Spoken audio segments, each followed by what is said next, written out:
Hello, I thought I would post something. Just retelling of a haunting, that odd little haunting I had not far from where I'm sitting, just up the street in a house I used to live in. Very, by American standards, a very old house, 1822, I think it was built. It used to be a hotel. The place on Grove Street. I did a couple of stories about that alone. Definitely had some spirits in it, of all sorts, to include a cat. Definitely it had the ghost of a cat in there, a spirit of a cat. And I certainly wasn't the only one to see it. So maybe I'll retell that. But I just want to tell about this strange paranormal, I guess you could call it, with a bowler hat that I had. Bowler hat. And in case you don't know, this is a bowler hat.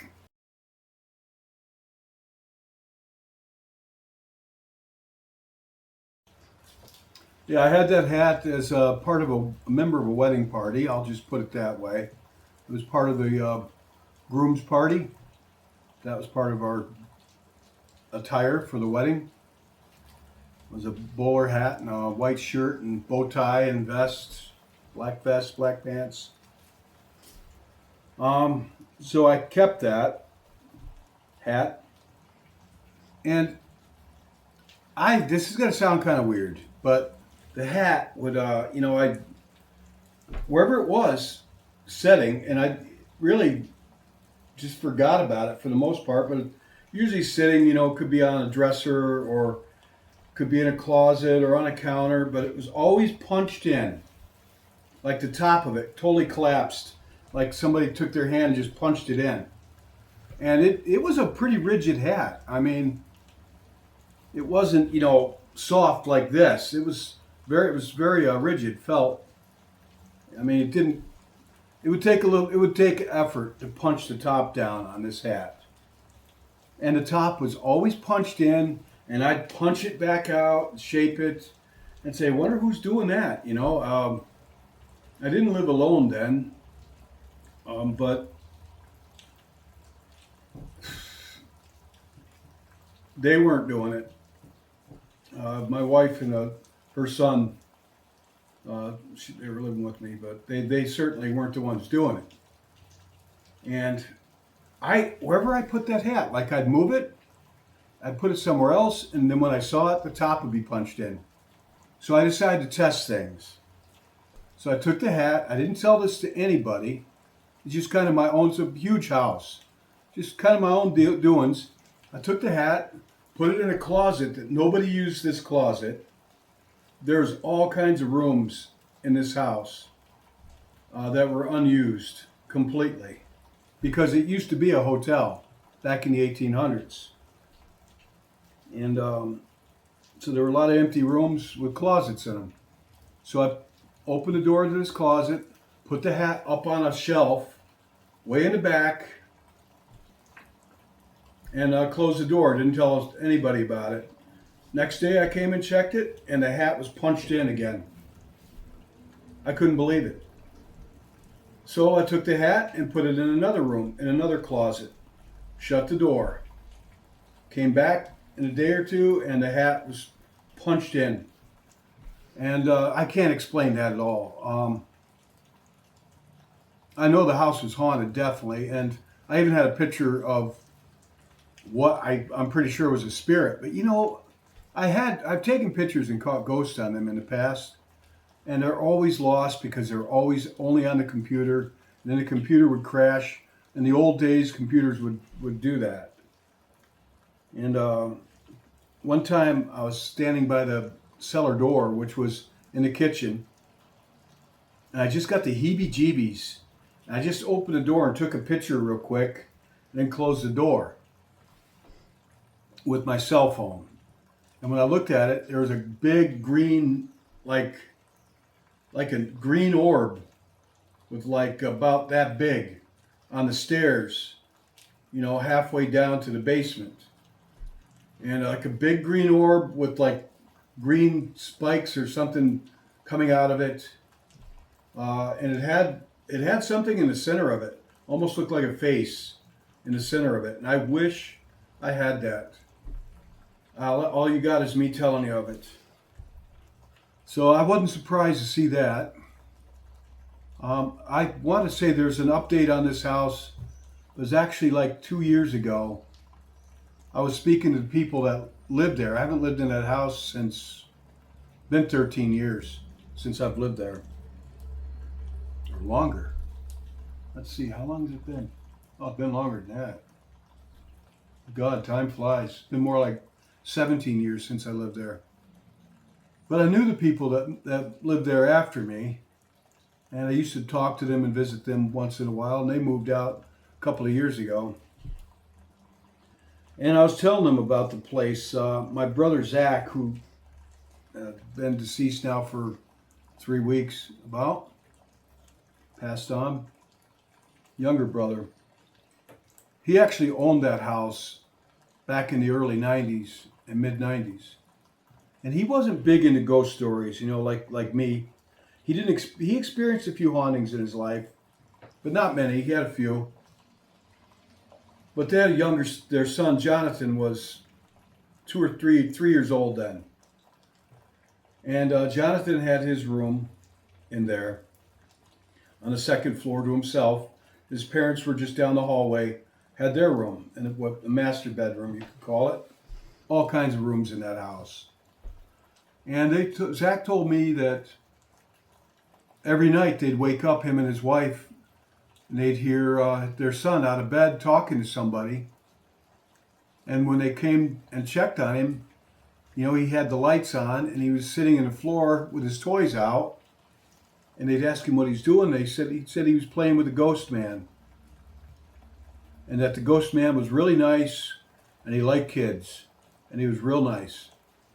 And this went on for quite a while. And they asked him, they started getting kind of a little bit creeped out. And he told me that they asked him, what's the ghost man's name? And his 3-year-old Jonathan said, his name is Gustav. Gustav. That's a really old name. You don't hear that name. I don't know anybody by that name, honestly, Gustav. That's an old world name in upstate New York. Very uncommon. Maybe in the 1800s. And they said, tell Gustav that he can't play with you anymore. And Jonathan was upset because Gustav was nice. Visited him every night. And they played and talked. And so he did what he told Gustav, you're not allowed to play with him anymore. And my brother told me the house went bonkers for about an hour the following night.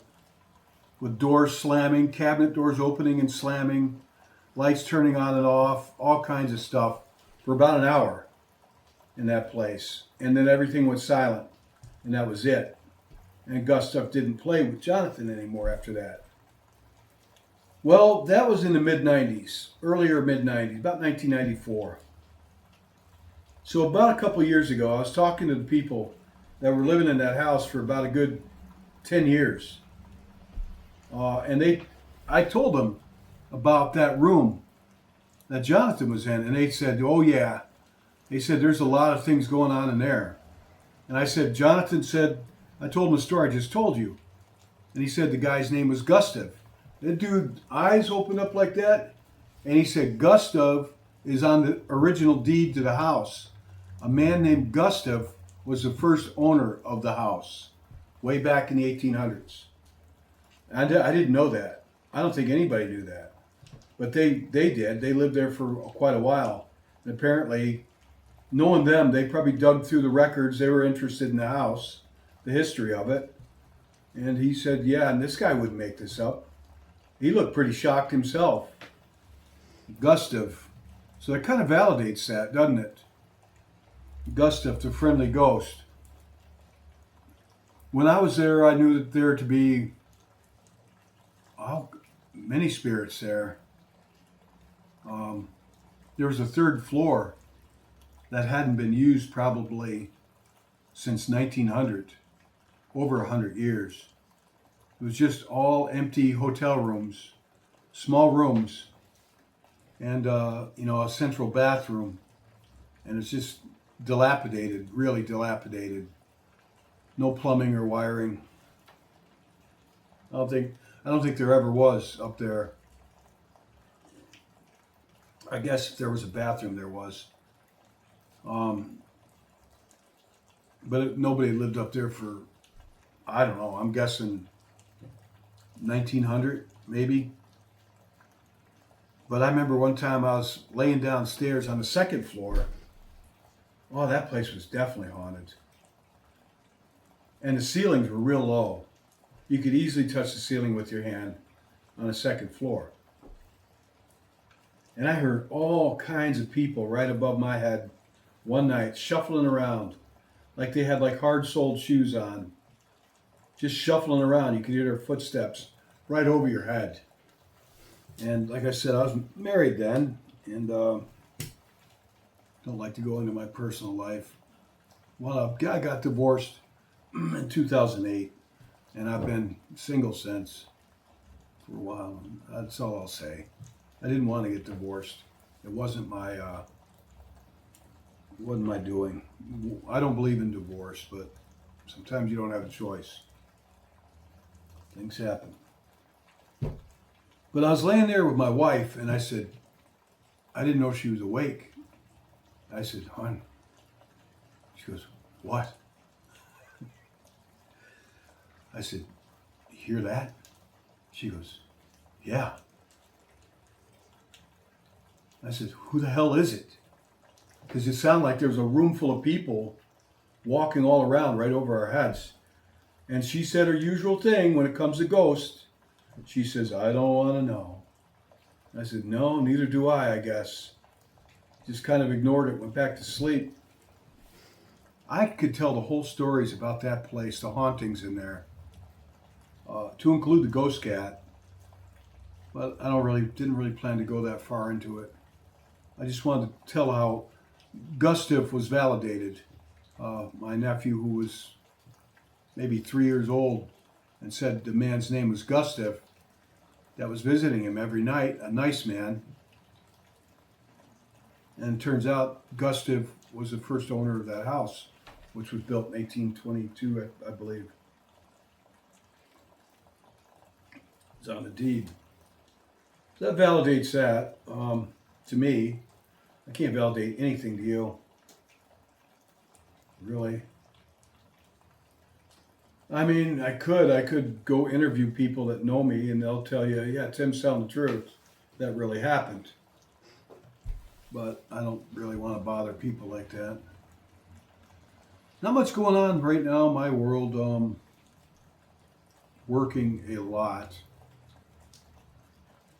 A very, very physical job. Very labor-intensive job at times. And I got today off and tonight off. I feel like I've been beat up sometimes. I ache all over from that job. It's either going to build me up or it's going to break me. Find out. I'll be all right. So far, I'll be okay with it. You know, I've been working it for a while now. I just thought I would tell you that story. And maybe someday I'll retell the story about the ghost cat there. That was pretty intense. Yeah, that was definitely very exceptional. I'm not the only one to witness it.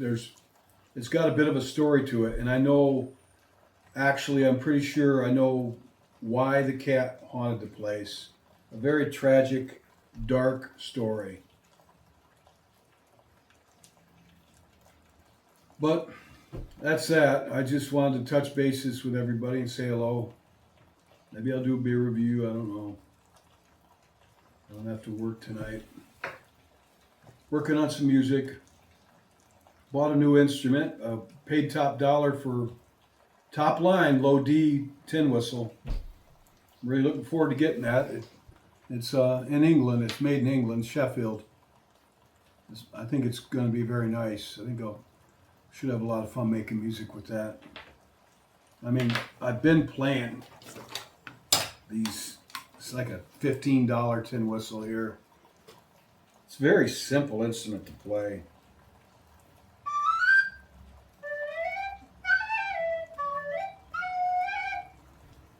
Right. Well, I just bought a $180 one. Really long one. Has a really low, mellow, cool sound for Celtic music. So, is it Clark?